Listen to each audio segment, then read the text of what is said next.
Gentlemen, I got distracted. Here we go. Ladies and gentlemen, please take your seats. The show will begin in 10 minutes. Come on down to the Jimmy Sports Lounge. Come on down tonight. Come on. Come on down to the Jimmy Sports Lounge. Everything gonna be all right. Come on down to the Jimmy Sports Lounge. Come on down today. Come on down to the Jimmy Sports Lounge. It's a great place to stay.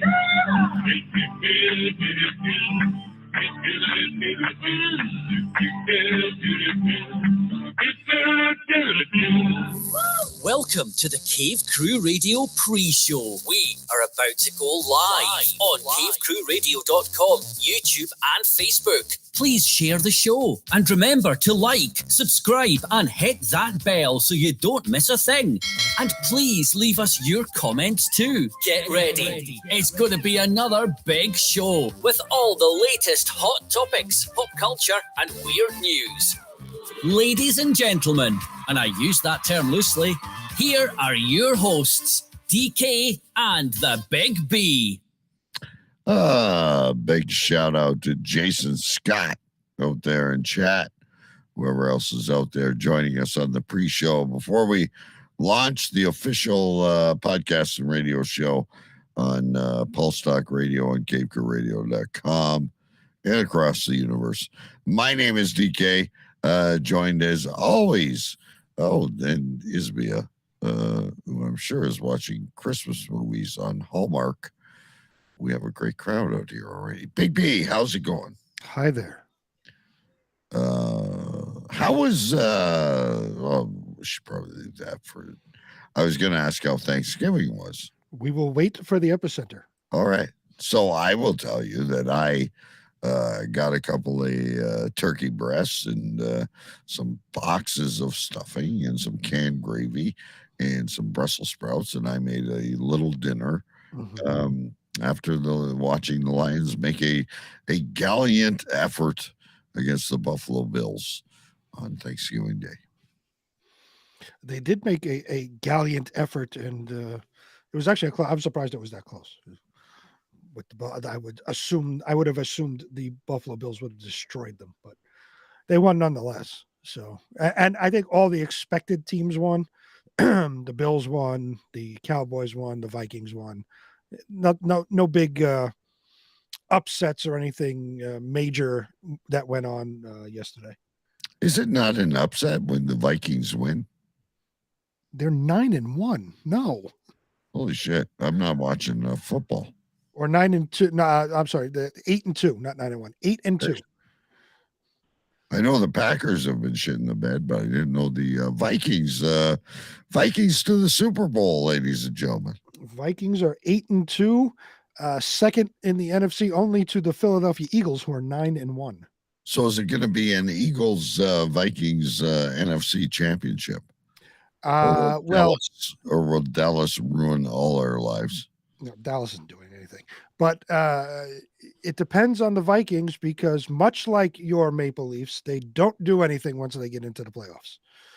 So we have to see. They have a great record. They have a great wide receiver in Justin Jefferson, but they don't do anything once they get there. Like Kirk Cousins, freezes up in the playoffs. And I really resent that Maple Leafs comment, but it's true. The Maple Leafs don't do shit once they get into the playoffs. You know what? They're shitting the bed right now. They're playing with AHL defensemen, a goalie who everyone has given up on is standing on his head, and just because the one player who has 15 points in a row pees his pants when he sits down, I really don't care. I'm going Monday night. And I'm go Leafs. There you go. I mean, you're a Leafs fan. You should go. But the fact of the matter is, the last time they made it out of the first round of the playoffs, I don't think my 17-year-old son was even born yet. I don't even know if Jake was. What year was it? It was more than 20 years ago.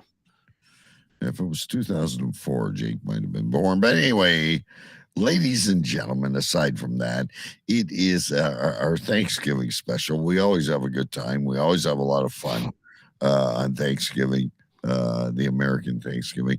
Squantos from Canada, the original discoverer of Thanksgiving, as we told about in past shows. Mhm. His spirit blesses you. And Mike Jolitz double feature again tonight, ladies and gentlemen. We do have Twitter shits, and Big B stumbled on a segment last week, which is DK's tip of the week. And I'm going to bring you back to the 1990s. Ooh. For those of you that used to have cable TV, we're going to have a lot of fun and a lot of Florida. I'm looking forward to the 1990s segment. It might be better than your porno 8-track tapes. It would be hard pressed to be better than that. I mean, come on, that was something special. I'm going to challenge it tonight. I will challenge it. I'm very curious to go back, harken back to the 90s. You could say that was when musically I was in my heyday. Yeah, and much music was in its heyday, and cable television. While we're all sitting there smoking our wacko tobacco, late night TV. I'm going to bring you back. I can't wait. I think you'll have some fun with it. And like I said, a lot of Florida, ladies and gentlemen, and of course, Big B's epicenter is coming up very soon. I'm very pleased, by the way, of the weather right now here in Canada. I can't speak for all of Canada because I know Buffalo, New York, which is the United States, Buffalo, New York, and Niagara Falls had like 8 feet of snow last week. Yeah. We are pleasantly in the 50s, and if it stays this way all winter, I'll love it. We are in the 50s is here in the 50s here as well. But we're only in November. It's going to get much, much colder. Come on.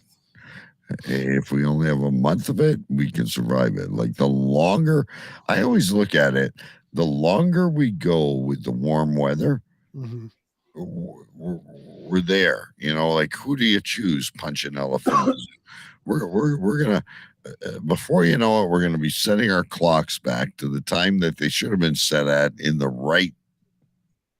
first place. Not making it dark when I leave work. 4:45, it's fucking dark. And I know we've had this conversation before. I don't like this time, when it's dark at 2:00 in the afternoon, but my body clock prefers this time for some reason. I don't know why. See, I much prefer it to be daylight as long as possible. Oh, I do too. Mentally, I do too. I much prefer it to be daylight as long as possible. But my internal body clock, like how I sleep and how I how I feel, for some reason prefers this time.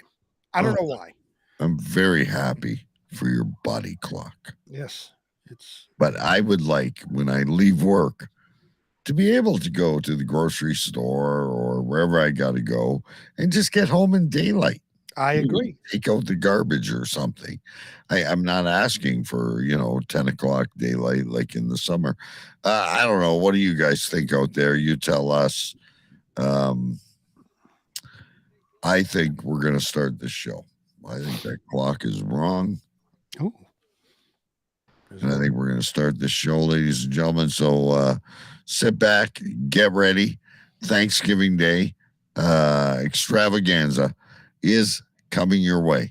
I just have to now remember to turn on the radio to England so they can hear us. And they may not have a clue of what we're talking about, but none of that really matters, right? All right. Connecting. We're in Good Evening England. Bear with me now as I set everything else up. And we go officially live. Air traffic control, bring in New York. Roger that. Bring in Canada. 10-4. Gentlemen, we have liftoff. What does a turkey say? Gobble, gobble, gobble. What does a turkey do? Wiggle, wiggle, wiggle. What does a pilgrim do? Jiggle, jiggle, jiggle. Happy Thanksgiving to you.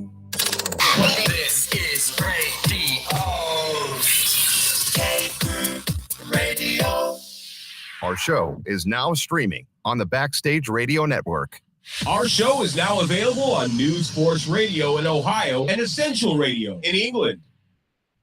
Cave Crew Radio is now streaming on Alternative Twist Radio and Pulse Talk Radio and at cavecrewradio.com. There was a time when the world turned their back on men. Men with a dream and savage yearning within them. Legions compelled by passion that knows no boundary. A consuming flame that defies plausible explanation.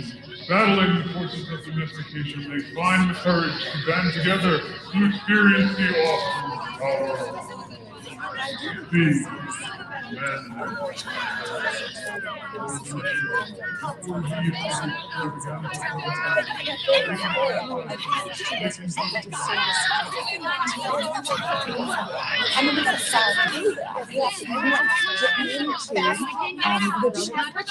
say this with all due respect.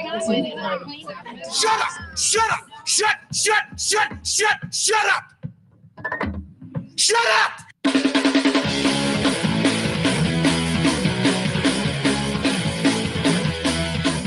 Tonight's broadcast of the masculine feminist has been commandeered by the secret society No Ma'am. Gotta go to a place like a shot and a beer, steak, man. Saying we can stop, get pancakes, and then we'll get laid, all right? Why do you drink ice cold beer on a hot day? Mr. Clement, what else are you gonna do with it? To alcohol, the cause of and solution to all of life's problems. The Yankees are champions of baseball. It's on power, one goal. This is Cave Crew Radio.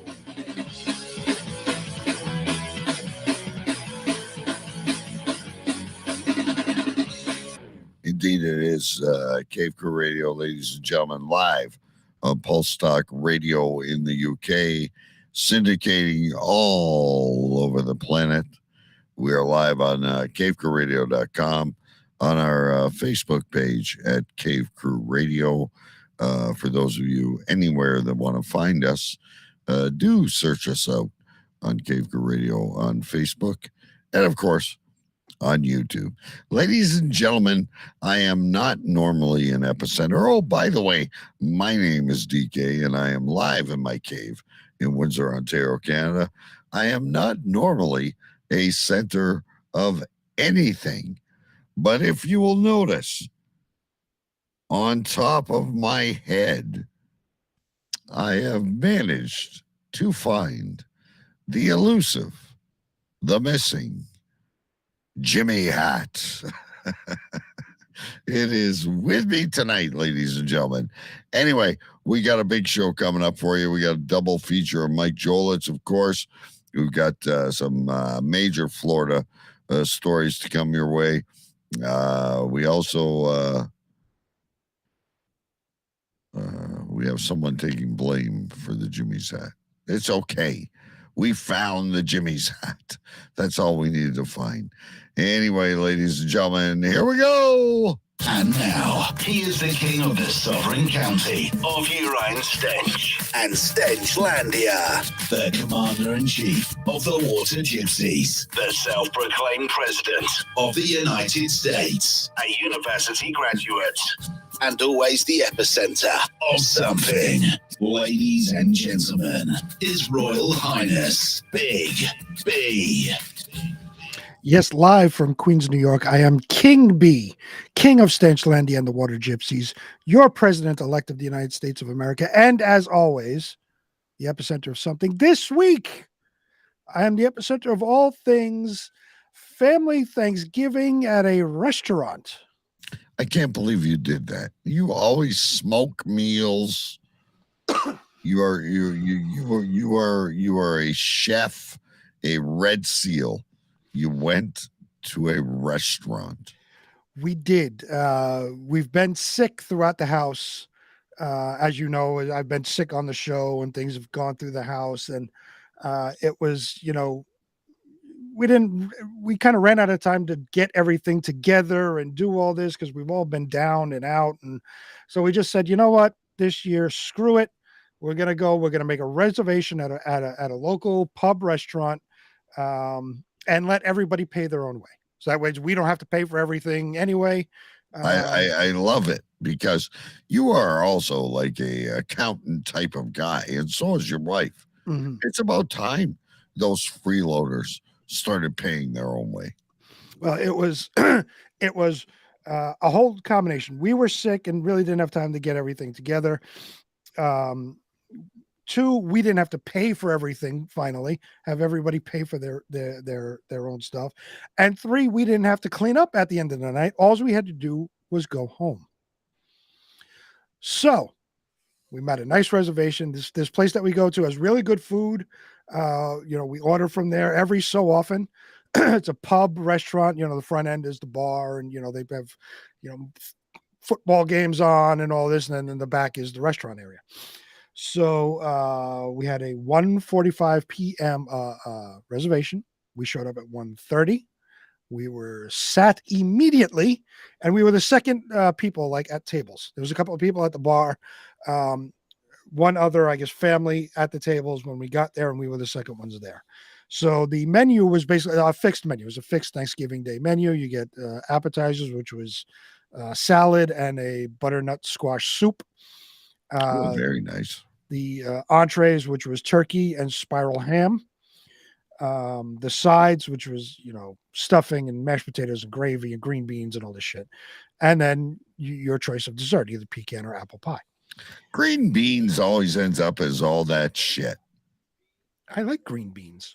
Well, I'm not the one that canned it like that. I've got nothing against green beans either. I'll pass on the fucking yam soup, but you just I was just that shit. All the other stuff, and I'm not going to list every single side that was out there. So all the sides of Thanksgiving. Would you like drinks? Yes. I got a beer. My wife got something, and then everybody else gets sodas. And then we wait. Even the adults got sodas, or let me preface this by saying it was supposed to be our family, which is four of us, my wife's sister and her husband, and my wife's brother. My wife's sister and her husband came down with COVID, so they didn't make it. So it was just the four of us and then my wife's brother. So my wife's brother, yes, got soda. The kids got sodas. I got a beer. My wife got a Stoli orange something or other. I don't know what the fuck it was. It was vodka and something. I don't know. So I was hoping your brother was driving them because he had a soda. No, I was driving. So we wait, and the first course should be the appetizer, which is the salad and the soup, and we wait for an hour for a salad, and then finally it comes up. And now there's five of us. Only 3 plates of salad and no soup come up. We figure they're going to bring it up more, and they don't. We wait another 15 minutes and finally have to say something. Where's the other stuff? Oh, I have to go get it. So we get our soup. Finally get our soups and salad, and we wait another hour for the entree to come. So by now we've sat there for 2 hours and had salad and soup. And beer. And whatever sweet drink Mrs. B ordered. Whatever she was having. Yeah. So in the meantime, as apparently something went wrong in the kitchen. We know it wasn't the server's fault, but something went wrong in the kitchen where they had other catering things and something happened. I don't know what the fuck happened, but everybody upstairs waiting for food was pissed. And there was almost a revolt in the dining room. Geez. You had a brawl in the fancy restaurant. Well, there was one family that came in. They were an Italian family. And of course, they were sat right next to us. And the older lady, the moment she sat down, was complaining about everything. Was she doing this? Oh, my back was turned to her, so I didn't see her. She must I have just been, listened. But they always do. I love Italians. Don't get me wrong. I'm not being prejudiced, but they always got to this. What's the matter for you? Oh, she complained about everything from the moment she sat down. Why do we have to be here? Where's my water? I want my salad. Where's my fork? This has too much salt. I don't like this. What's going on? Oh my God, shut the fuck up. I would have stood up and thrown a Perrier bottle at her. And I don't support that kind of cruelty, but shut the fuck up. So at this point, we've got to be an hour 45 into the wait, still waiting for our main course. I got this lady complaining behind us. My kids, one is now 16, one is now 7, being their annoying selves when they're waiting for food and hungry. So they're being annoying as all hell. I'm listening to this woman bitch and moan. Other people are complaining. Finally, the food comes up. And the food is good. I have to say, there was nothing wrong with the food. It was warm. It was hot. It wasn't cold. It was very good. This place does have good food. In the meantime, though, they know that we're waiting. So they're like, have drinks on us. Oh, so so everyone is wasted.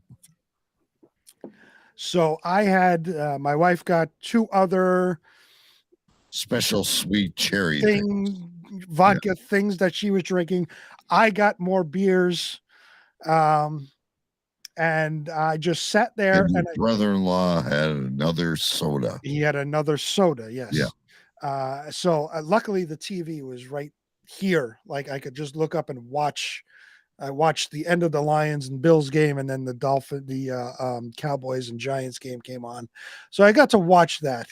My little one had to go to the bathroom 87 times, so I had to keep getting 87 times. Excuse me.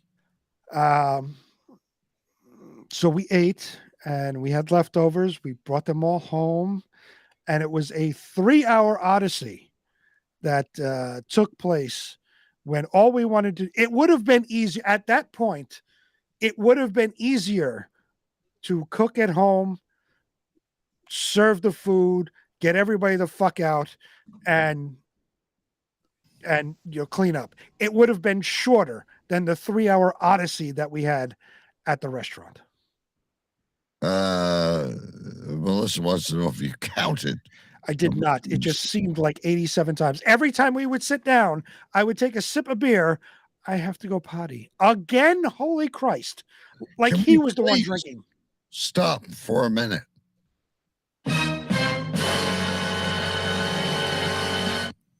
Short sigh. What's up, short sigh? Has probably not been here for quite some time.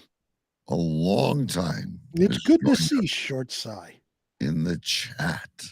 Short sigh in the house, ladies and gentlemen. He says, "Yep, he didn't die. Good for you. We're happy about that." I thought short sigh was like taken to a prison in Turkey or something. I wasn't exactly sure, but short sigh is back. Isbia, Jason Scott, some of our favorites here. Pulse Talk Radio listeners are in the chat room with us. I want to know what short side thinks. The U.S. and England tied. Nothing. Yes, a draw. I don't even know what that means as far as the standings go. Do they advance now? A draw means that each team gets 1 point. No, the only reason I know about soccer is because my son played soccer, and he keeps me up to date on everything that's going on. Although I did catch him today. He's like, "Oh, that goal didn't count." We were at the barber, and I'm like, "Well, that's offside." Because the one beautiful thing about soccer is an offside is an offside. You don't need a goalie review or any other bullshit. A video review or any other bullshit. An offside is clearly an offside in soccer. Are you kidding me? Offside is an arbitrary line that the ref decides whether or not it's going to be offside or not. It is the most simple thing in the world, Big B. And the only reason I know this is because my boy played soccer for many years at a compatible competitive level is what I'm trying to say. And if the body is before the ball, it's offside. But there's no specific line as to, if you go past this line, it's off. The referee just decides to call it like at the center court, whatever, the center fucking line. It's offside. There's no it's center anywhere line. on the field, they can just call offside.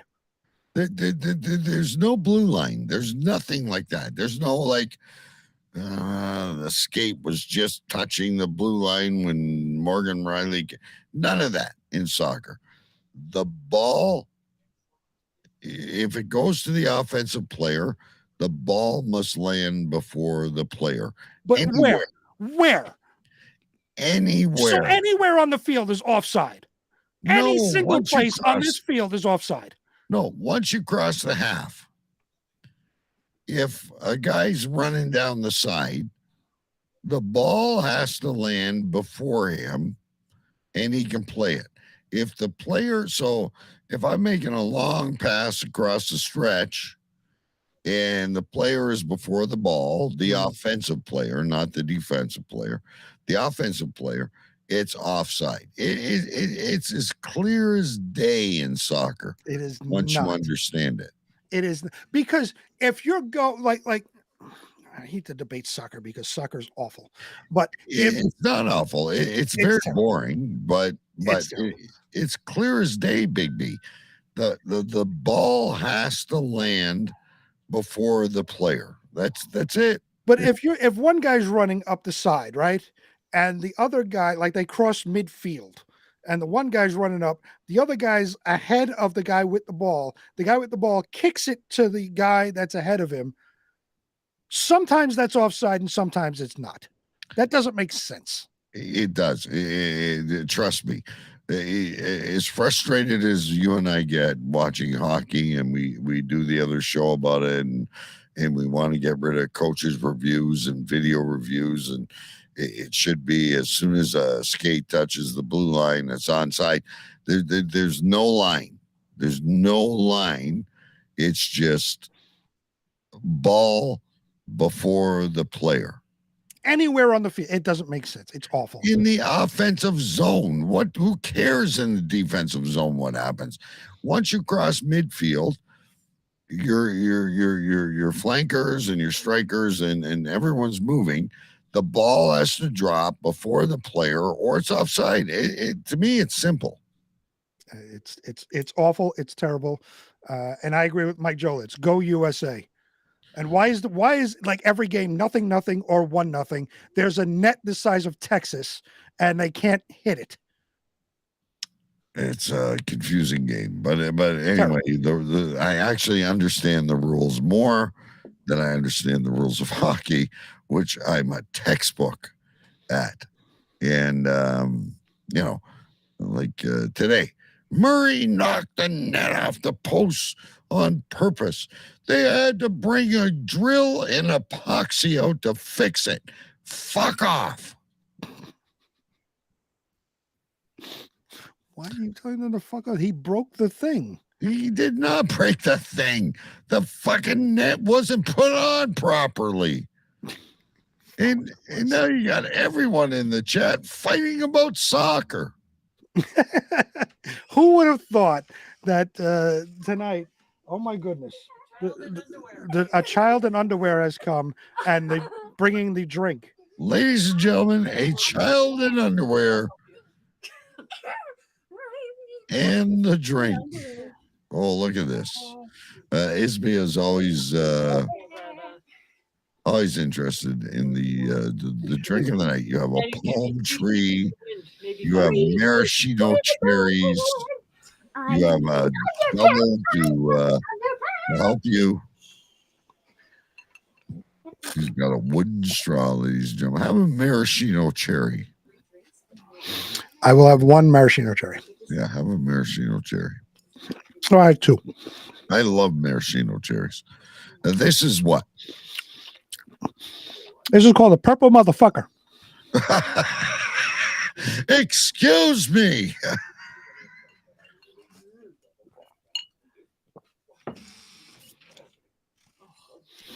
So this is. While I'm writing things down, please. So this, I had to swallow my maraschino cherry and take a drink. So this is razzmatazz, vodka, SoCo, amaretto, sour mix, 7-Up. And it's called a pepper motherfucker. A purple motherfucker, like the color. Hence, I thought you said a pepper. Hence the color of the drink is purplish because what is called razzmatazz is a very purpley liqueur. I've just been messaged. Is there any way that we can get all these recipes up somewhere on the homepage? So a request has been made for the recipes of all these drinks.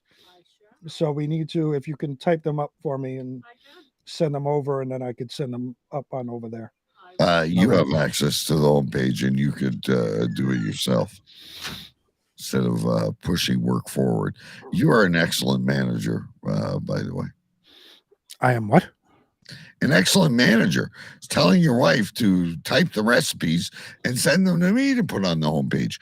I'm pretty sure you have access to the homepage too. I do not. Bullshit. It's in your name. Right. The URL is in my name. Everything else. Short side saying here. Everything else is you, and you changed the password, so I do not have access. Oh my God. Short side, I don't know what you're saying. I can't read a little. He says, that's a fruity drink. I saw my first Bloody Mary in America last month. It looked like a whole breakfast in a glass. Not seen anything like it. Meats, veg, you name it, it was in the glass. Oh, that's a Caesar. That is not a Bloody Mary. No, but you would know a Bloody Mary. It's a red, dark red. I know what a Bloody Mary is, and I know what a Caesar is. I'm not talking to you. I'm talking to Short Sai. Oh, okay. I know you know what it is. Anyway, ladies and gentlemen, we got to get this show moving. Now it's time for the news with our senior correspondent, the Big B. We got a few stories tonight, ladies and gentlemen, before we jump over to Mike Jolitz. I guess this one would be, since we're having such a good time with soccer tonight, this is a great little soccer story for you. Since we are in the World Cup and the offside rule is stupid, this comes from the liberal, shitty, left-leaning Guardian. Headline reads, goalkeeper sent off for confronting fan who allegedly urinated in his drink. Right. How did the fan get close enough to urinate? This was, as I was reading this story earlier this week, that was my only question. How would the fan possibly get a hold of his drink? Right. The non-league player, Tony Thompson, excuse me. Yeah, have some more purple fuck shit or whatever it's called. The phlegm stuck in my throat. The non-league player, Tony Thompson, was knocked sick after a fan allegedly urinated in his drink bottle during an FA Trophy tie. The Warrington Town goalkeeper was furious after being sent off for confronting the supporter behind his goal during the 1-0 defeat at home against Guiseley. Today, I fell out of love with the game, Thompson wrote on Twitter. I've been called many names, but for someone to piss in my bottle, for me to drink it, and then to be told I wasn't allowed to react because I'm a player is outrageous. The person has put me and my family's health at risk and knocked me sick. How is it putting his family's health at risk? Is he going to give them Hep C? Well, I guess if there's some form of disease, which generally it's not, there's no disease in pee, but if there's something, I guess he could. There's no disease in pee. Hold while I write things down. But so here's my kerfuffle of the entire situation is we've all been to soccer games, large and small. Never. We don't like the way offside works. But how does one get a hold of another one's water bottle? I have no idea because everybody is in the stands. Yes. Yes. Right. And there's a wide space between the stands and the goalie net. Yes. And where the drink is, I'm assuming it's behind the net so it doesn't interfere with play. There's still a wide area, and there's security in between the stands and the goalie. Right. So someone is meandering, looking inconspicuous, and actually can stand there, undo the water bottle, and make bathroom. Make bathroom.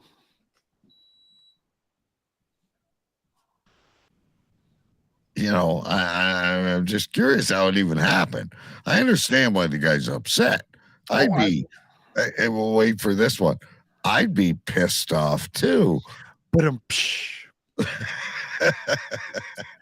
the incident led to a long stoppage as players confronted fans behind the goal at Warrington's Cantilever Park.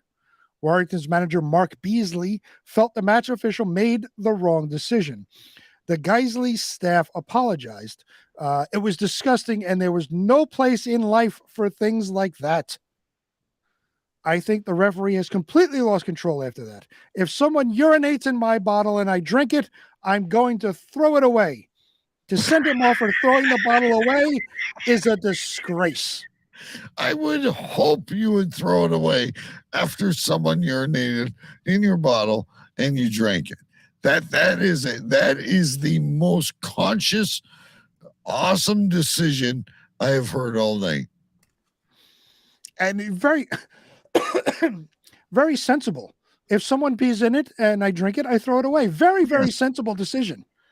I don't think I'm going to take it home. No. I don't think I'm going to save it for later. I'm going to throw it away and deal with the consequences after that. Would you? All right. Let me ask you a question. So, I don't know if you do this, but I'll do this sometimes. If I smell something or I drink something that's like kind of like if milk is almost turning sour, it kind of tastes a little funny to me. I'll go to my wife. Here, taste this. Oh yes, guaranteed. Right. You always got to give it to the wife, right. And 100% in your corner on that one. Okay, so in this instance, if you go to drink your water and you don't know that obviously somebody pissed in it, you drink your water and there's a funky taste to it. Do you go to one of your teammates? Taste this. Not at all. I would run to my wife in the stands and I would say, Isbia, this does not taste right. You would climb the stairs through the fans. Literally. Da da da da da da da da da da. Like Ted Lasso, climbing the stands to talk to the owner. DK would climb the stands to ask his wife to please taste piss water. Yeah. If I'm drinking piss, so are you. I remember you made me stand in that fucking church and say, till death do we part, forever and ever, share every fucking thing. Well, guess what? You're drinking piss too. There you go. The referee has to see common sense. I can't understand it. From our point of view, the welfare of our players is paramount. And what Tony was subjected to was disgraceful. Whoever did it should hang their head in shame and never be allowed into a football game again. So there is not a videotape. There is no evidence of this guy taking his winky out and peeing in the guy's water bottle for whatever reason, which I have no idea why anyone would want to do that. But, you want to piss. The janitor did it a couple of weeks ago. For some reason, people think peeing in other people's drinks is a good form of revenge. Right. I don't get it, but I would think it would be on video somewhere. This is he's not in the World Cup, obviously, but this is a pretty well-known soccer star. There's no one around with a camera or a videotape watching the guy piss in his water. Or did nobody piss in the water and the guy's fucking like a normal soccer player and just going bullshit? Because they fall down when it fucking rains. Like, let's face it. Like, I saw a guy getting carried on a stretcher the other day when I was out to lunch with Jake. I'm like, if this was hockey, there wouldn't be anybody playing. Oh, I've seen the videos, like you have the montages, and like somebody will go and like tap somebody on the back, and he falls down like he's been shot. Yeah, it's the like worst. Benny Hinn just tapped him on the head, and the devil was released from his body. It's terrible. But I have an answer to your question. I guess this is coming from the Warrington Police. We are aware of a video circulating on social media which shows an individual swapping the bottles in the goal area and that the replaced bottle allegedly contained urine. We unreservedly condemn this disgraceful action. So again, that guy was playing Duck, Duck, Goose. This brings us back to our original question. How did the guy get to the water bottle? All right. He switched the bottles. There is video of him switching the bottles, but how does he get there in the first place? There's he's in the stands. There's distance between the goal. There's security standing there between the stands and the goal. How does he get there to switch water bottles? No idea. None. All right. Well, we're gonna leave you in a mystery, ladies and gentlemen. That's how the story ends. So you are left to make your own conclusions or find the video.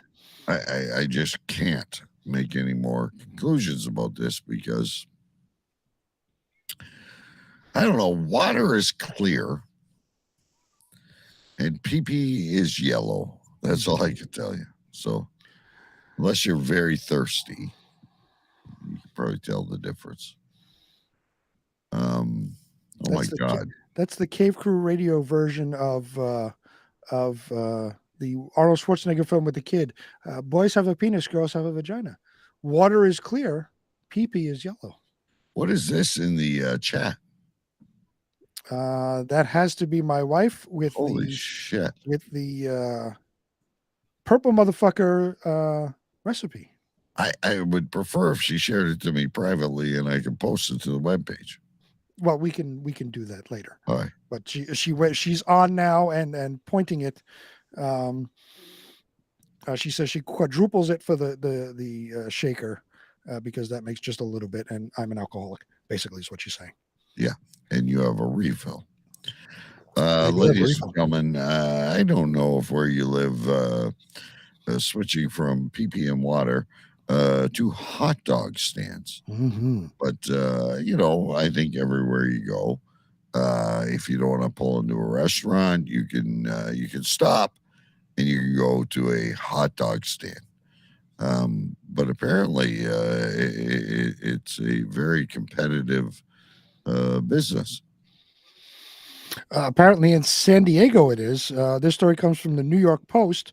Headline reads, hot dog vendor stabbed in apparent turf war in San Diego Park.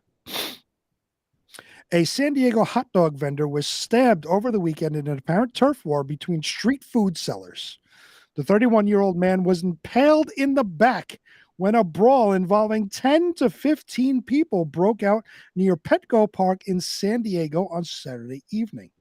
So this is not Pedro and Morales fighting over where they've stationed their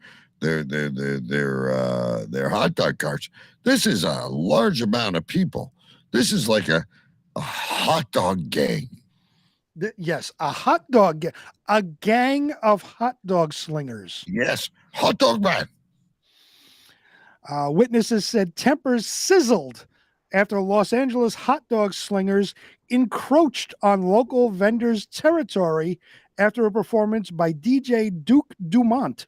Oh, well, if Dumont is in the house, something's going down. You know there's going to be some shit flying if Dumont is in the house. Yeah. Now, doesn't this remind you of the 90s turf war? Who the I feel like going Warriors. Right. Right. It's play. The 80s and 90s turf war between the Bloods and the Crips. You're on my block. I'm going to shoot you. You're on my corner that I sell hot dogs on.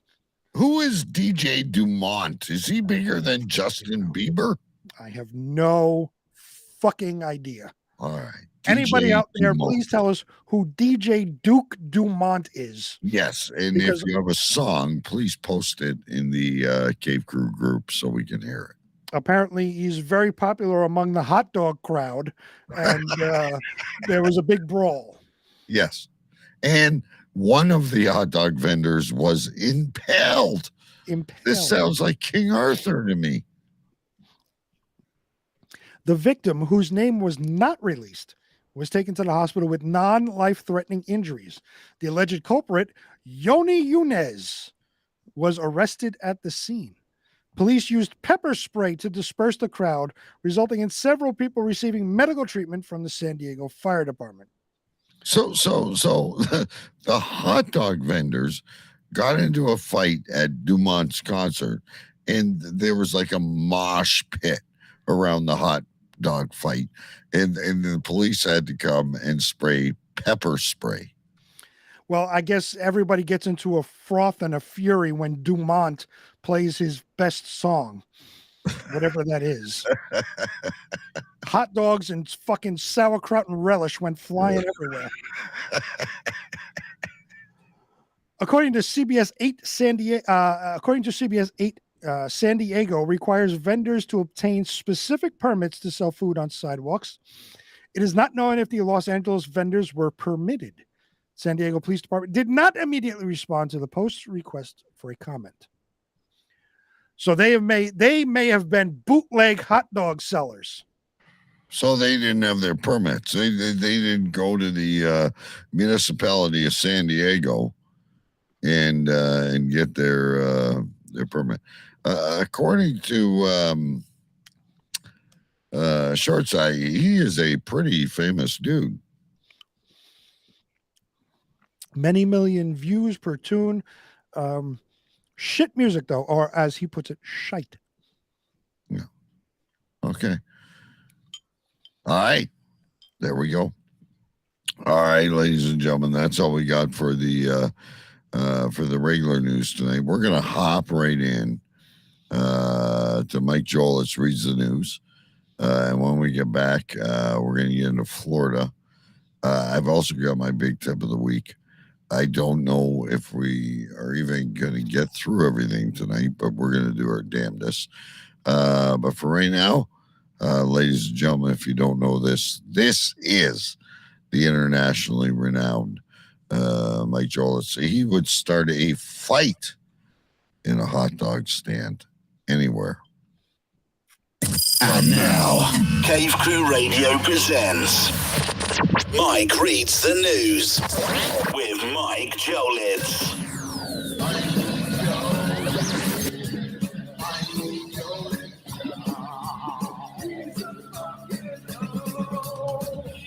Hello, Cave Crew Radio. How are you, DK? And hello to you, Sir Big B.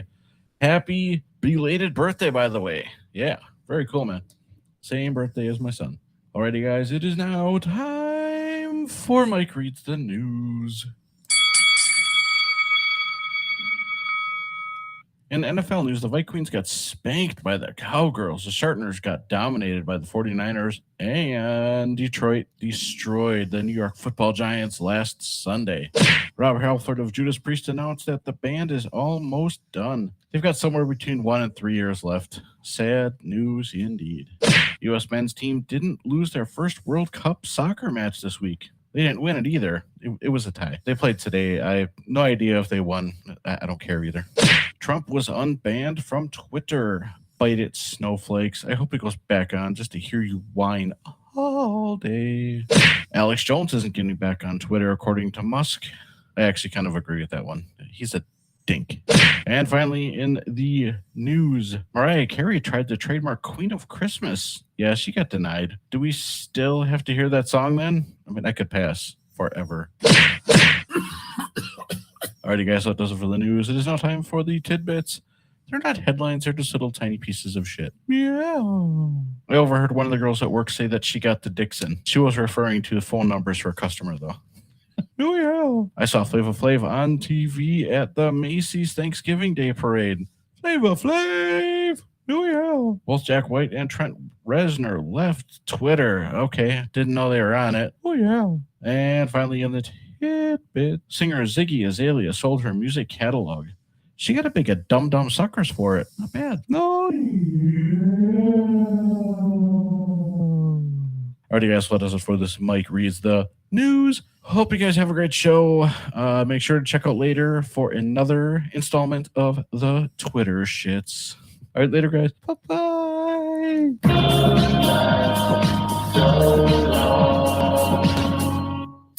Follow us on Facebook, Instagram, TikTok, Twitter, and YouTube. Search Cave Crew Radio. She got the Dixon. Got the Dixon. I don't even know. Even when he put it in context, I still don't understand what that means. Use your imagination. And yes, happy birthday to his son. I just found out this year that we shared a birthday. So there you go. There you go. All right, we're running the clock, but let's give it a go. It is time, ladies and gentlemen, for a very favorite subject on the show. They always entertain us, and we have a few stories for you here tonight. We'll try and whip through them before we get to the Twitter shits. And, of course, my big tip of the week. Everyone from Florida is stupid. Cave Crew Radio presents Florida in the news. Oh, look at this doll. Wouldn't you want to bring that home to Mama?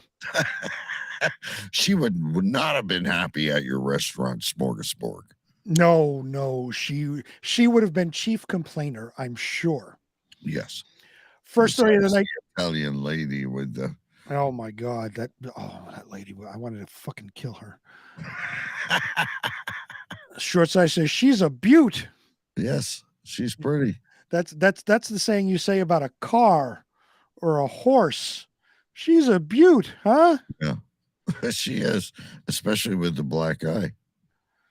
Oh, and the trail of blood down the forehead. Wonderful. Yeah. Beautiful. That's marriage material for you. This next story comes from the Leesburg News. Headline reads, 300-pound woman jailed after family brawl in Leesburg. She looks like a horse.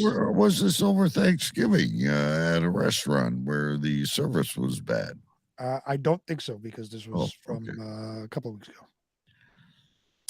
A family brawl over a court case landed a 300-pound Leesburg woman behind bars.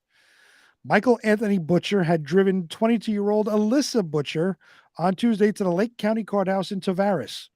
Alyssa had sought an injunction to prevent a woman from stalking her. The judge denied Alyssa's petition.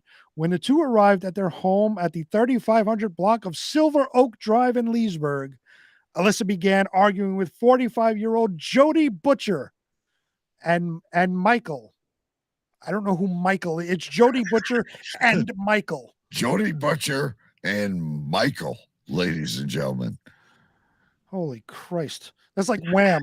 It's fucking George Michael. Great newspaper. We've got Jody Butcher and we've got Michael. It's fucking George Michael and Andrew Ridgely. Who the fuck is Andrew Ridgely? Jody Butcher and Michael. Yes.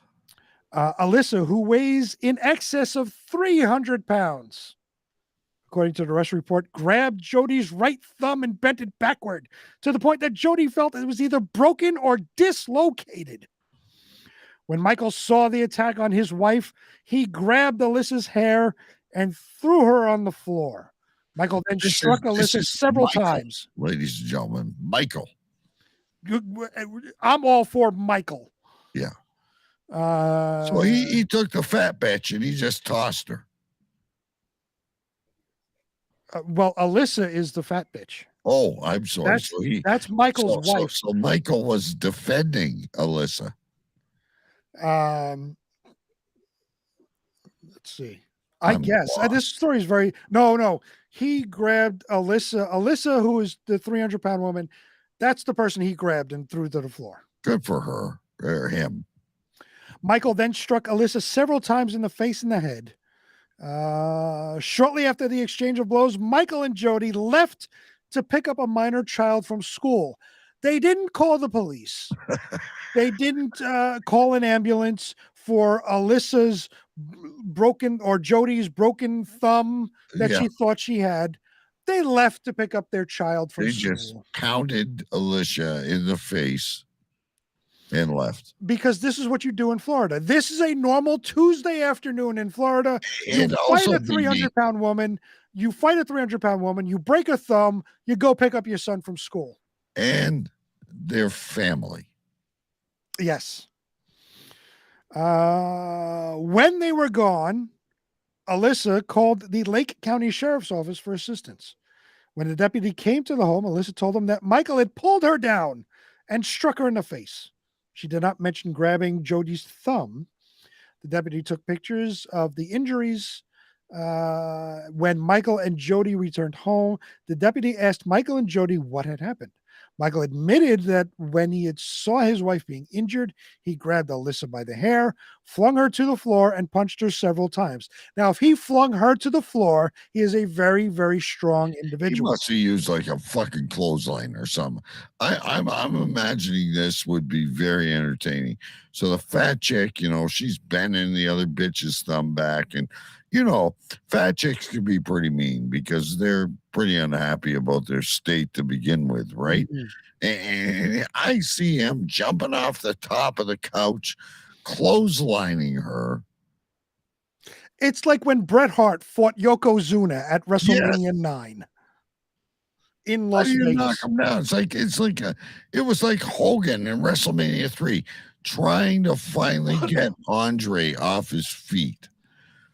He either took her knee out or he fucking clotheslined her, and then he started beating the shit out of the poor fat bitch, and it was over. Jody told the deputy that Alyssa had grabbed her thumb and that her husband had intervened. The deputy noted this in the report that her thumb appeared to have been injured as it was swollen and bruised. Again, they didn't call an ambulance. They didn't call the police. They didn't make any reports whatsoever. They went to the school to pick up their kid. Right. Because, you got to pick your kid up or then you're not a good parent. Again, this is what you do on a normal Tuesday in Florida. You fight and you pick up your kid. Both Alyssa and Michael were placed under arrest for domestic battery. Alyssa's bond was set at $500 and Michael's was set at $1,000. Which the Ohio native posted. I was wondering if the kid might have wanted to see Auntie Fat, and they're like, oh no, we can't go see Auntie Fat right now. I don't know. I don't. It doesn't mention any more of the child. Just that they went to pick him up. And if picking on fat people isn't enough, BB, the next story talks about a man that can't see. Which story is that? Hold on. This is the blind man. Blind man. I'm following your protocol. I think I removed that from the final list I gave you. I removed that. So now I removed that too. So all right, let's go to the next one. The next one is the courtroom bleach, but I gotta find it. Hold on. I gotta find it. Hold on. Oh, we're in a terrible state. There it is. Okay, I got it. Ladies and gentlemen, we're doing 2 weeks of Florida, so I'm going back and forth. We're combining the 2 weeks of Florida. So I'm going back and forth onto where the stories were. This should be it. The next story comes from the Daily Mail. Headline reads: "Shocking moment. Miami man drinks an entire cup of bleach in the courtroom and collapses while awaiting verdict for armed robbery." I have a question. I have lots of questions. Horrific video footage showed the moment a Miami man drank an entire cup of bleach and collapsed while waiting to hear the verdict for armed robbery charges. Jermaine Bell mysteriously got a hold of a cup of bleach and chugged it amid being found guilty of armed robbery. He is seen in a video collapsing almost immediately and being taken out of the courtroom by paramedics. Bell has been in prison for 3 years after posing as a courier and pulling a gun on employees while at the Millennium Engine Plating Factory in Miami in December of 2018. Spectators were astonished about how Bell got the poisonous cup and are calling for accountability. Right. So who's accountable for this? Number one, lawyer. I'm very distressed. Can you give me some water? Can you give me some water with urine in it? Can you give me an orange juice? Who is stocking the bleach at the courthouse? So this is the main question, right? So let's set the scene. The person is in prison already. So he's being transferred from the prison to the courthouse to face his verdict. At that time, he's under supervision of the DOC, which is Department of Corrections for Florida. And he can't bring anything with him, right? Like he's searched and all of that before he's right. He's got no goldfish crackers in his right. pocket. He's searched before he gets on the bus or the transportation from the court from the prison to the courthouse. He's searched. He can't have anything with him. When he gets to the courthouse, he's again under supervision from court staff. His lawyers are there. Department of Corrections is there. Florida local police department is there. So he's under supervision, and medical staff is there as well. So he's under supervision of all of these people. He's not getting anything for himself. They're not allowing him to go anywhere to do anything. If he wants something, he needs to ask for it. If he wants water, can't even go and have a number two. Without permission and supervision, he can't do that either. You're 100% correct. So when he goes into the courtroom, again, he cannot bring anything with him. They bring him in. He should be shackled. Sometimes they are, sometimes they're not. But in general, he should be shackled because he's awaiting a verdict. He's already arrested and in prison. He can't carry anything with him. He sits down with his lawyers, and I mean, every courtroom on this in the United States, and you see it on TV shows and movies, they have the pitcher of water and the glasses. Right. So who said to this dude, you should have had a V8? But that's the question.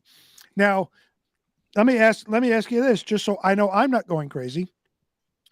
I'm assuming you have used bleach when you have done laundry or when you have cleaned something. Yes. Whatever. Usually whites. You use bleach on your whites when you do laundry. Bleach has a certain smell, does it not? It has a stench like the aisle of urine. That's right. Yeah. So now when you're sitting down at the table with your lawyer, generally you would smell the bleach coming out of the cup that is sitting in front of the defendant. The lawyer would have smelt it. I'm sure we all know bleach has such a pungent smell that the prosecutor across the way would have smelt it as well. and they would have said, why does it smell like bleach in here? I think the cameraman from WDIX 14 would have smelt it as well. WDIX. Ladies and gentlemen, thank you for watching Dick's. Here's today's latest headlines. No, I agree with you 100%. So where the fuck did you get this? Like, this is not something you can sneak in your orange overalls. You cannot, because I've just described you're under supervision every step of the way. You cannot go anywhere and do anything on your own because you are a prisoner. You're about to be sentenced. Nobody is letting you go off anywhere by yourself and allowing you to do anything. And even if they did, where would you get bleach from? You're not going to the fucking bodega during fucking, intermission or recess. I'll be right back. I gotta go to the bodega, get a sandwich, get some bleach, and pet the cat. That doesn't happen. So where would you get the bleach from? Exactly. Where would you possibly get the bleach from? Why did nobody smell it? Somebody obviously gave it to him because he cannot at all by himself do anything without supervision. Right. I see him drinking something that's not right. Reverend Jerome Starling, a relative of Bell, told Local 10 News. Maybe that was WDIX. You got a reverend. Now things are getting complicated. Shit's going to hit the fan now that the reverend's involved. Jim Jones fucking thing going on here. His attorneys are letting him drink it. Corrections letting him drink it. All of a sudden, I see him collapse, and I said, how could this happen? This should not be happening to people who are in custody at all. Exactly what I just said. Bell survived the potential death scare. Bell, who is dressed in a suit, can be seen in the video drinking from what appeared to be a white disposable cup. The Miami-Dade inmate was then approached by an officer who attempted to get Bell to spit up the liquid into the trash can. Rather than listen, Bell continued to chug from the cup. Here is my second problem with this. You have court officials grabbing him and trying to get him to throw up everything into the trash bin. Right. Why do you still let him hold the cup? Right. Like, so no. You were able to get this guy from an armed robbery. You disarmed him from whatever he had, an AR-47, a knife. You disarmed this man, but you were unable to stop him from chugging the bleach. When you grab him to try to get him to spit up everything in the garbage can, why do you allow him to hold the cup in the other hand? I don't understand this at all. It is unclear what happened immediately after, but Bell can be seen being taken away in a stretcher by medical professionals while wearing an orange jumpsuit. Bell's cousin, who recorded the video of Bell drinking the bleach, said she was instantly tried to help him. I was the only one like that jumped up and tried to get him help. It's very emotional for the whole family. We thought we were going to lose Jermaine that day.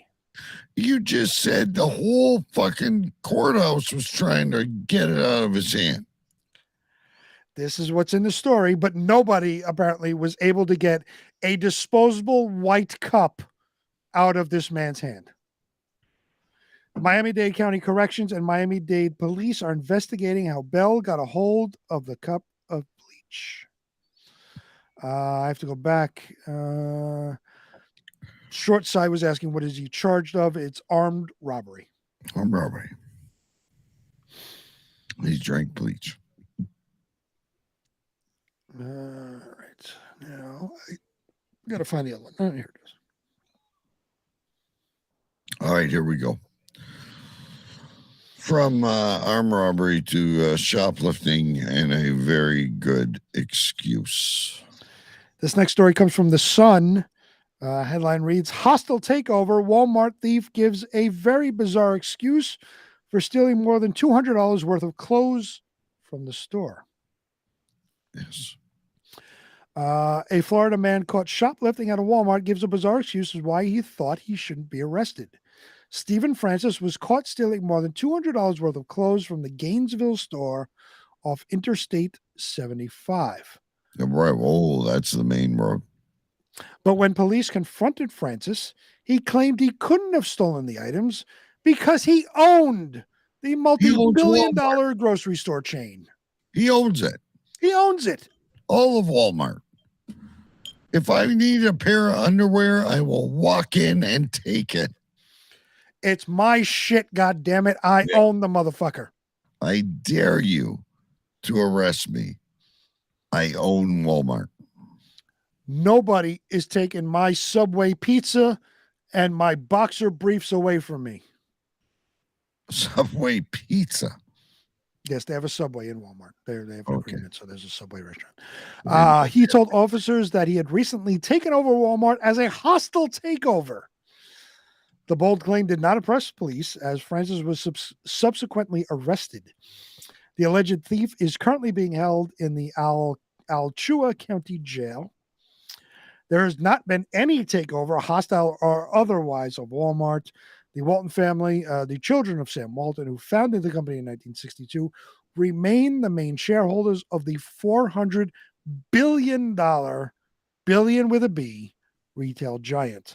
Ladies and gentlemen, there is not, we repeat here on Cave Crew Radio, not been a hostile takeover of the Waltons and Walmart. But that leads me to another question. Have you raped? I still have not raped. No. But I if I was going to do such a crime, I would pick a smaller franchise.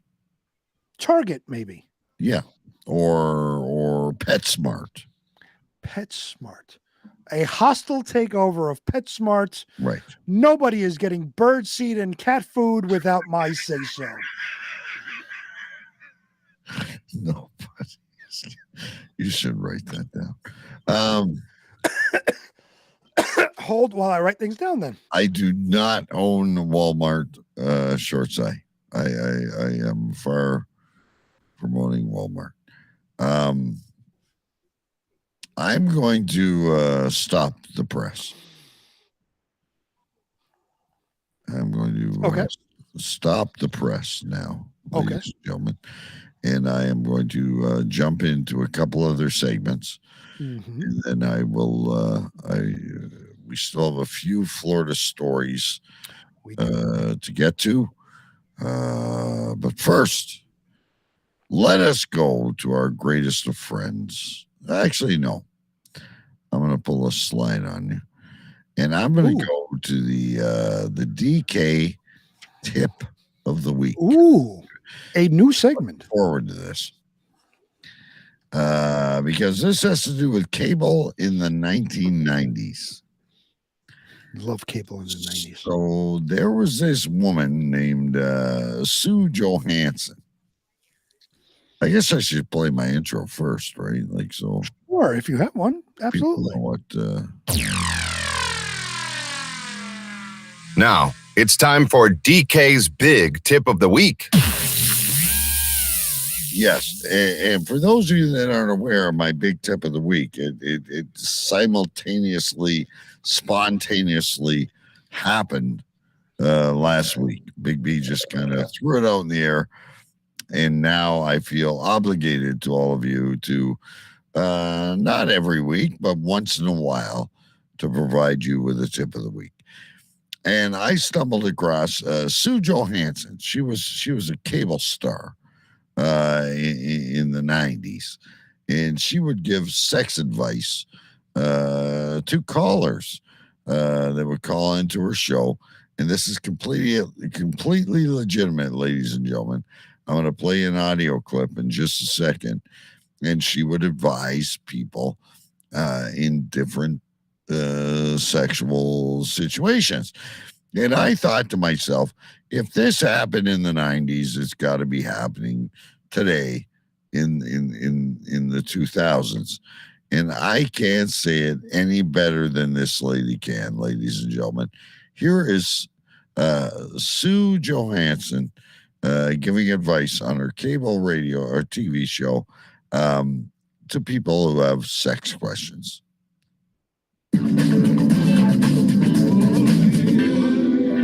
Hello and welcome to Talk Sex. I'm your host, Sue Johansson, and my mission in life is to promote sex education, to dispel myths and misconceptions so you can enjoy being the sexual human being that you were born to be. I have a quick question. I don't know how true this is, but I was told by someone who's dating a dentist that the dentist told him that if she looks into the back of the throat of her female patients, that she can tell whether or not they have oral sex, and particularly if they swallow a lot. Is that true? There are going to be an awful lot of people in an awful lot of trouble if that's true. Me and my girlfriend are wondering if having sex in a hot tub is a good idea or not. Not. No? No. Sex in a hot tub, okay? Now, the hot tub has got chlorine in it, hasn't it? Absolutely, got chlorine in it. I know that. And so you're having sex under the water. Right. You're thrusting penis and vagina. You are forcing water into her vagina. Oh. Ooh, that's right. It's got chlorine in it. You wonder why her vagina gets sore, raw, red, irritated.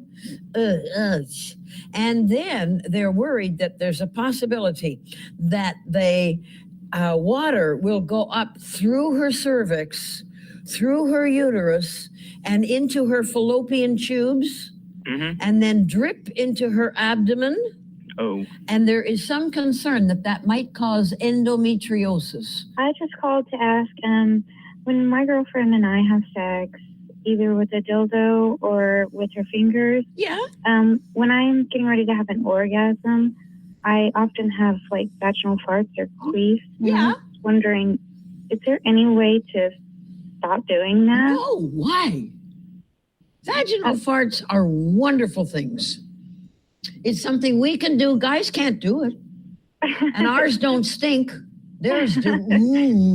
I guess it's just embarrassing. And No. You just let fly. Is he using condoms for bum sex? No. Lisa, think. Yes. He is putting his penis in your rectum, right? That rectum has feces in there. Feces are loaded with bacteria. Now he's going to pick up some of that bacteria on his penis, right? And then he's going to have intercourse with you, vaginal intercourse, and he hasn't washed his penis and he wasn't using a condom. You're going to get the infection. I'm not worried about him. I'm worried about you.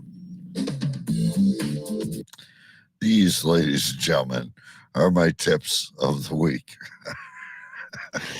So can you, was this woman like in Canada? Was she the Canadian Dr. Ruth? Because that's what it seems like. Be on City TV. Okay. And I remember I might have partaked in a little bit of the marijuana back in the day. But I'd be up late. These are before I met Isbia, prior to 1998 or 99, whenever I hooked up with Isbia.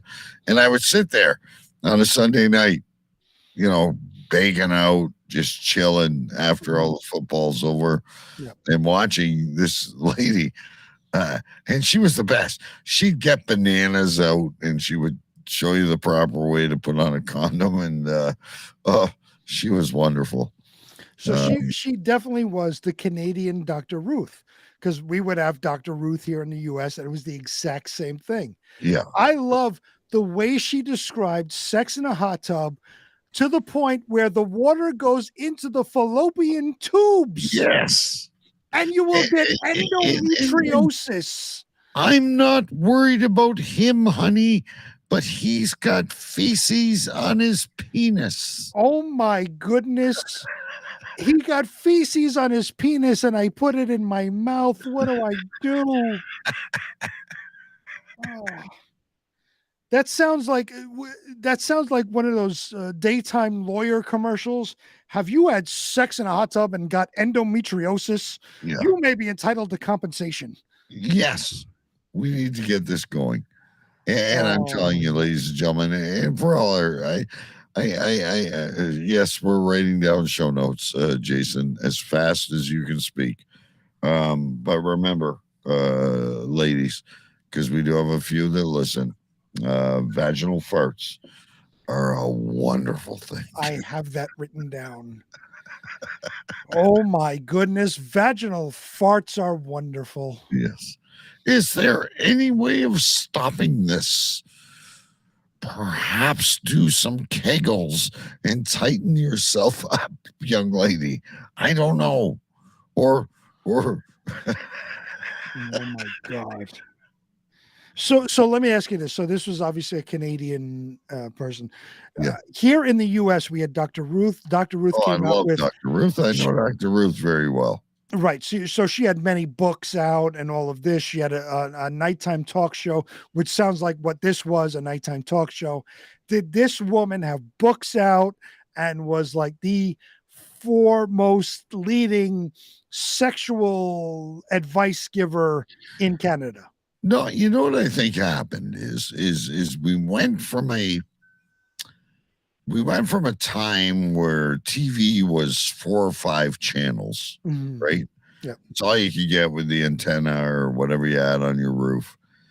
And this woman was like a local radio person. Mhm. And I'm assuming it was Chum FM or one of the big Toronto or Hamilton stations. And then cable came along.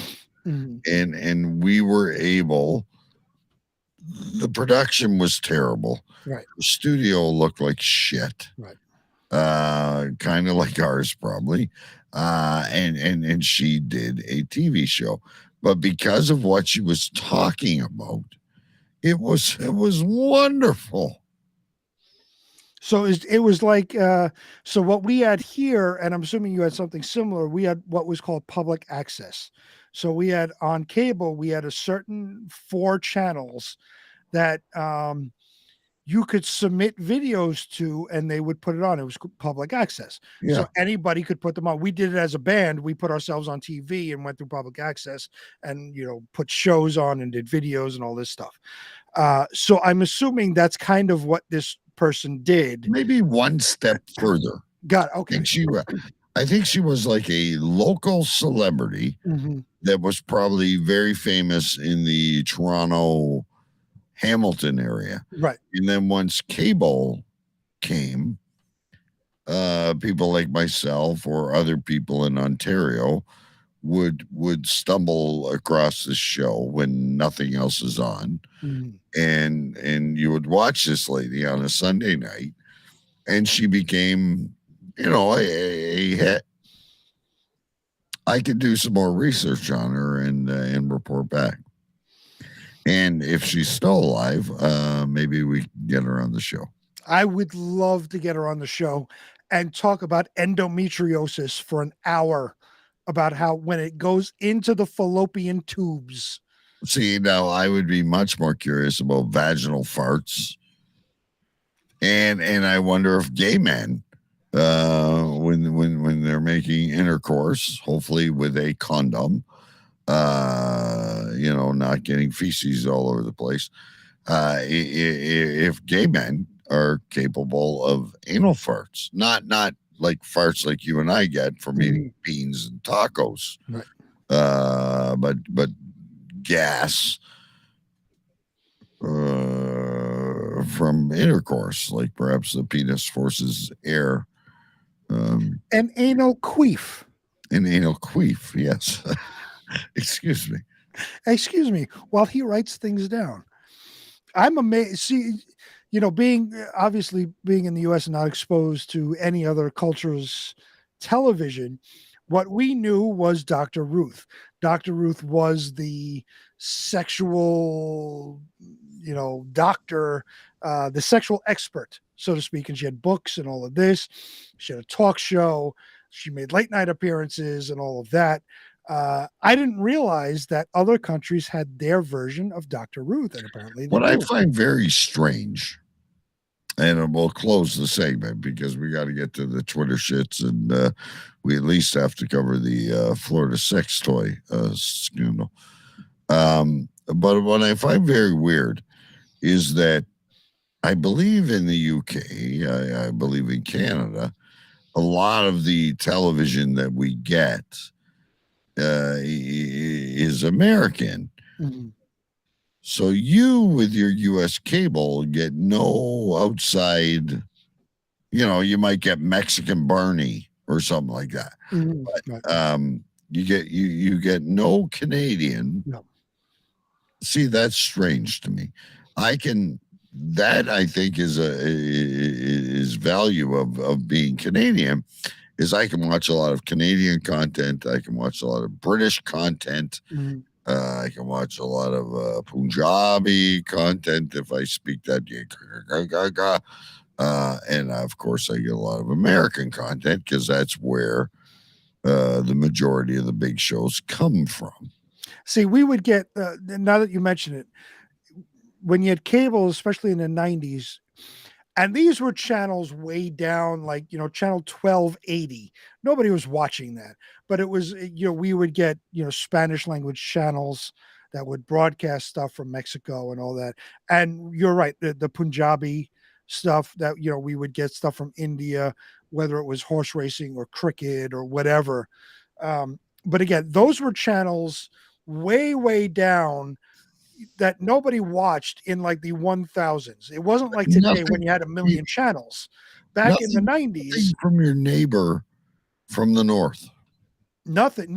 It was either Spanish, mostly Spanish, stuff deriving from Mexico and Central America, or we would definitely get India stuff, Punjabi, stuff like that.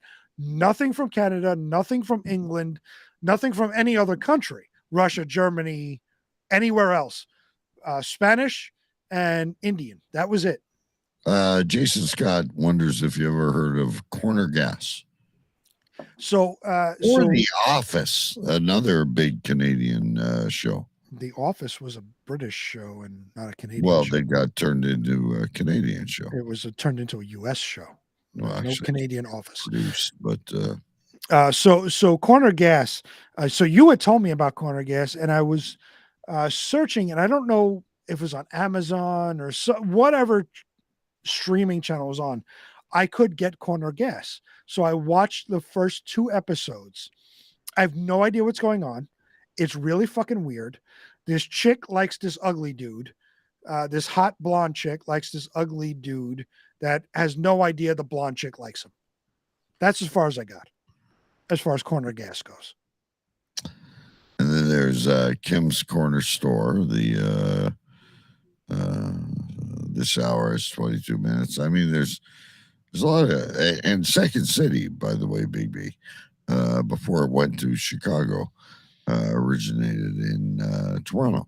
Well, and that's probably, as far as entertainment goes, music and comedy are the 2 main exports as far as entertainment goes from Canada into the U.S. because, a ton of Canadian comics. And of course, you got bands like Rush and, all these other bands coming from Canada that everybody knows worldwide. So music and comedy are the main exports here into the U.S. From Canada. Dan Aykroyd, yes, from Dr. Detroit. Yeah, Dr. Detroit. Yeah, I think he started in Second City, did he not? Yeah. Oh, they all did. They all, all of them. Michael Myers, John Candy, they all started there. All right. Before there was a Saturday Night Live, there was a Second City. And then they kind of went over into, once Saturday Night Live broke, it became a thing. Short Size, very excited to give you Justin Bieber. Justin Bieber, yes. Yes, Jason Scott, I am from Canada. Yeah. Glad someone has observed that after 10 years of this show being on the air almost. Well, 6 or 7. Alanis Morissette. Short side just throwing people out now. Not Kevin Costner. I don't think Kevin Costner is from Canada. No. Alanis Morissette is from yes, Canada. Yes. Yes, Little she is Phil. Canadian. All right. I'm going to go from a guy who's from Arizona. And another popular segment we do on the show. And then maybe we'll get to close out with that sex toy feud that I was talking about. Ladies and gentlemen. Now, it's time for another edition of Twitter Shits with Mike Jolitz. Mike Jolitz Twitter shit. You write the tweets and he reads it. Mike Jolitz Twitter shit. You write the tweets and he reads it. Mike Jolitz Twitter shit. You write the tweets and he reads the fucking shit. All right. All right.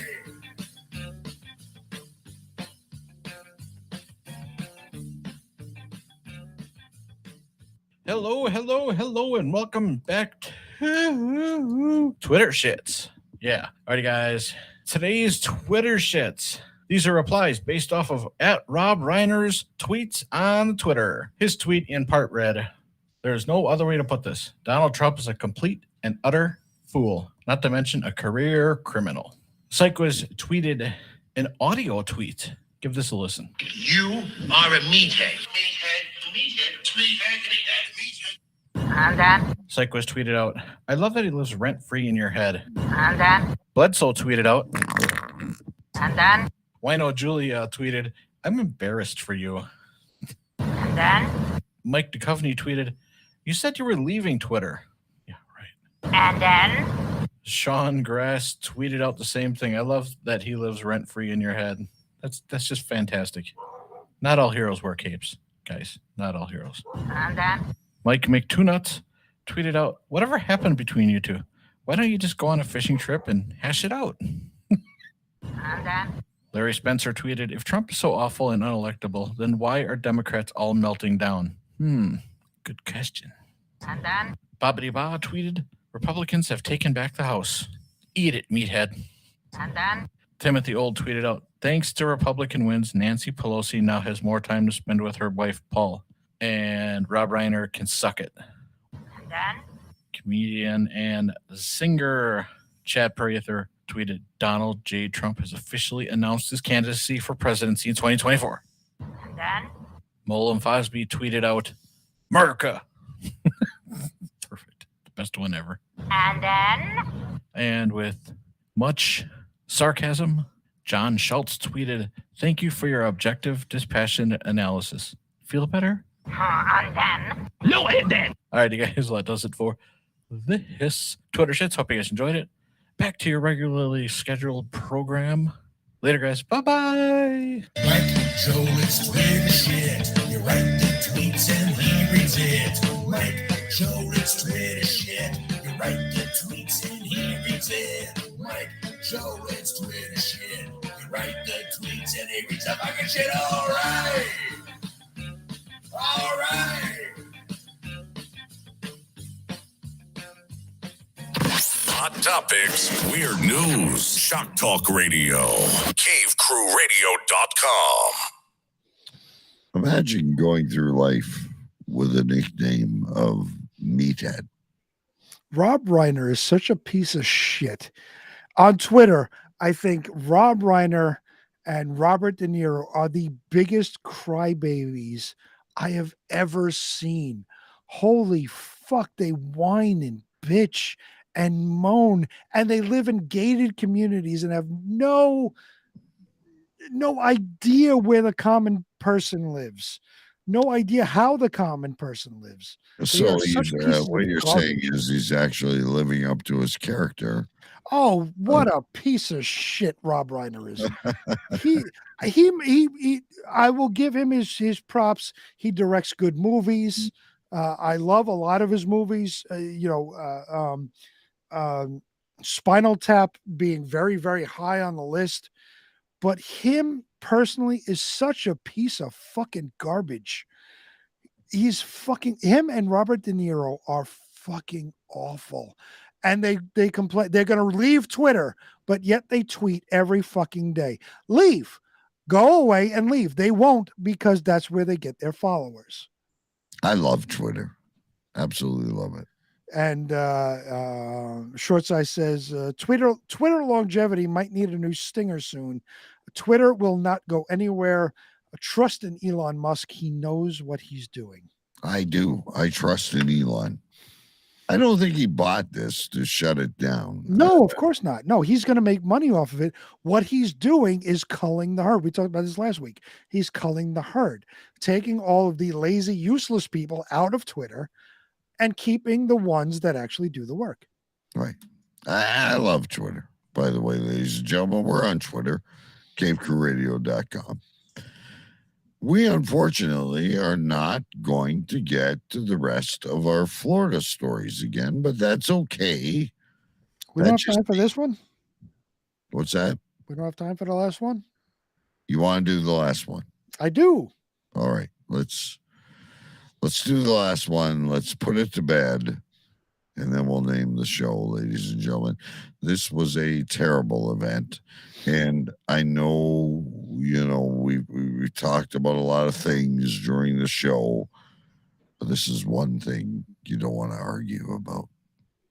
The final story of the night comes from news18.com. Headline reads, Florida woman arrested for biting boyfriend over the ownership of an adult toy. This ties into my tip of the week. A 34-year-old woman in Florida was detained after biting her boyfriend during a violent altercation over an adult toy. According to a report by the Free Press, the cops arrested the woman on charges of domestic battery. The incident took place at 8:30 a.m. on October 29th. Early in the morning. Early in the morning. Usually it's fucking time. Usually it's in the afternoon or late evening. It's Late early in the in the evening. morning. Like, you've had a few drinks or Right. They started early. The woman was arguing with her beau over the ownership of an adult toy. The heated argument quickly turned violent when the woman became physically aggressive during the conversation. That's my penis. That's my rubber fist you got. She was detailed by the Fort Pierce police. Vibrating toy is for me, not for you. You will get feces on it, you piece of shit. Those are my anal beads, motherfucker. She was detailed by the Fort Pierce police for domestic battery after she allegedly bit her boyfriend during the dispute. The copper responded to the domestic situation, revealed that the pair's verbal argument over the toy became physical when the woman's boyfriend stated that he owns it. When he demanded the Florida woman return the pleasure-enhancing device, that's when she decided to attack him. The pleasure-enhancing device. Excuse me. As the argument progressed, the victim asked White to return the sex toy to him because he owned it. Is he a cuckold? Does he want to fuck himself in the ass with a rubber fist? But Chelsea did not comply with her beau's demands and refused to hand over the handy gadget to him. The Florida woman's boyfriend, who was reported to be 33-year-old, grabbed Chelsea's handbag and asked her to trade it with the gadget. I have your bag. Give me back my property now, bitch. I have your bag. Give me back my property, said the man, and the verbal altercation quickly turned violent and led to a struggle. If the report is to be believed, then the police state the woman was the first one to kick the man.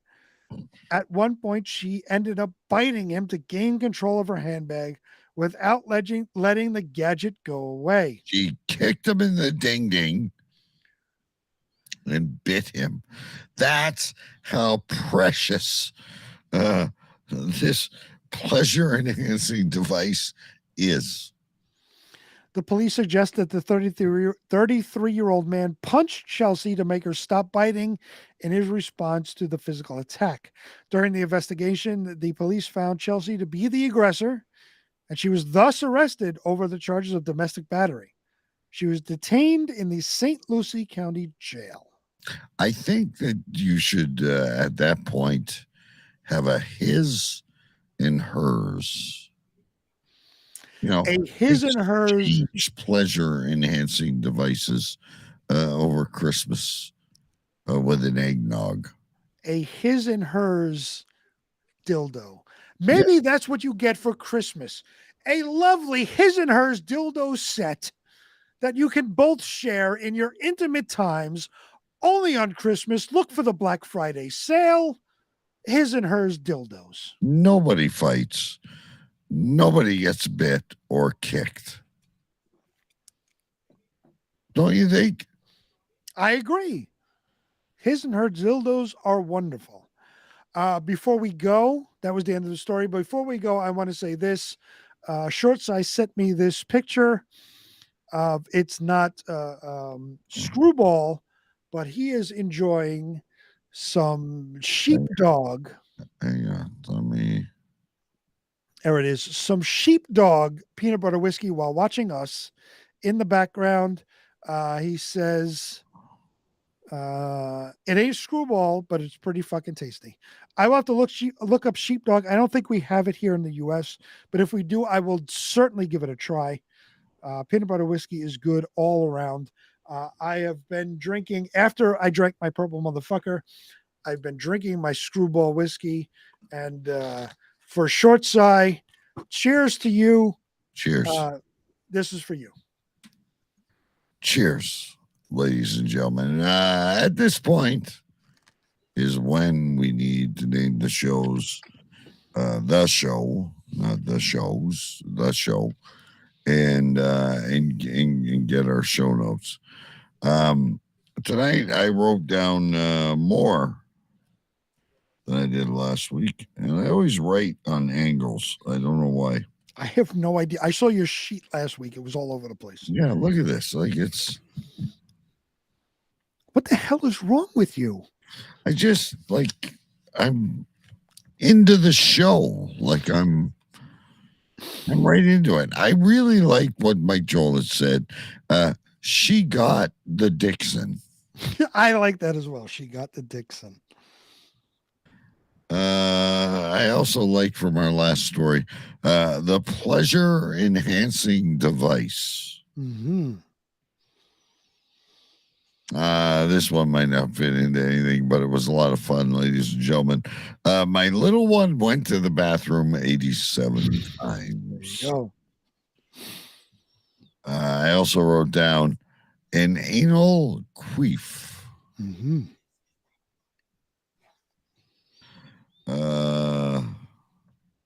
And then from what's her name there, or I can't remember her name. Vaginal farts are a wonderful thing. I had those as well. So I'm going to say you've got to be better than last week. You've got to have 6. I have 5. Okay. First one is nobody is getting bird seed or cat food. I like that too. That's definitely a show note. Way too long for a show name, but for a show note, I think it's fine. Now, was that an original of yours or in the story? No, that was mine. Bird seed or cat food. Or cat. All right. Let's see. I also had vaginal farts are wonderful. Yep, we got that one. Yep. Next one is there is no disease in pee. That is a good one. There is no disease in pee. In pee. Amanda has made an appearance. Oh, good evening, Amanda. We hope you had a great time at your company party. We need to know the Christmas sales. Please let us know so we can buy stuff for our significant others. I've had 2 purple motherfuckers, some peanut butter whiskey, and a beer. I'm fucked up. Holy shit. It's great. Great news. Great news. Number 5, which I'm sure is the show name, because. No, this would be number 4. I have 2 more. Oh, okay. Next one is, as you put it, make bathroom. I don't know what we were talking about, but you said make bathroom. Well, I'm sure it was when they were peeing on the soccer players. Oh, maybe, yes. I'm sure, yeah. And let me know when you are ready. I'm always ready. The last one I have, which is my entry, and I although I do like what you said, I don't remember what you said, but I do like it. The last one I have comes from Short Sigh, talking about that story. It's a piss switcheroo. I don't even remember that. It's a piss switcheroo. Now, the only ones I had in line with that was it's an anal queef. No. And vaginal farts. Or there was something else. The pleasure enhancing device. No. She's got the Dixon. She's got the Dixon. That was it. Yes. No. So I leave it up to you or the crowd. No, in chat. It's a piss switcheroo. Will be a good one, and we'll have lots of good show notes as well. It's a piss switcheroo. Then We've had Short Side gets show name tonight. Yes, great to see Short Sigh again. He never, whenever he's not here every week. He's not here every month, by the way. Whenever he does come, though, he doesn't disappoint with his comments. We love it. And more often than not, when he does come, he gets show name. And more often than not, he usually comes like weeks and weeks and weeks in a row. Right.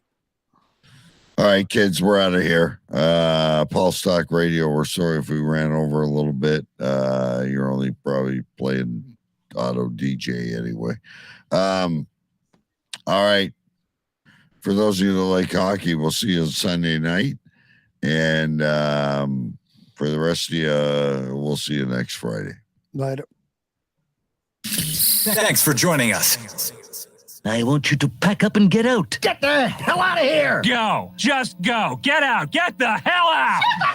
Get out! Get out! That will conclude this evening's entertainment. Shut up! Shut up! Shut up! I love the First Amendment. Nobody loves it better than me. Nobody. Who uses it more than I do?